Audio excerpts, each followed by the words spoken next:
ఇప్పుడు మనం ప్రకృతి కోసం మాట్లాడుకుందాం, పక్షుల కోసం మాట్లాడుకుందాం. సృష్టిలో ఎవరికి ఏమీ నేర్పవలసిన అవసరం లేదు. అలాంటి అరుదైన విషయాలు భగవంతుడు మనకి సృష్టిలోనే ప్రసాదించాడు.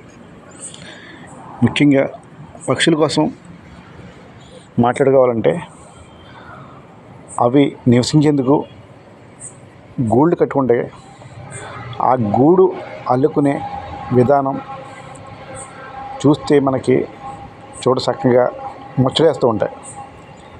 అవి పక్షులకే సొంతం. ఏ ఇంజనీరు, ఏ టెక్నాలజీ కూడా ఇలాంటి గూడును తయారు చేయలేవు.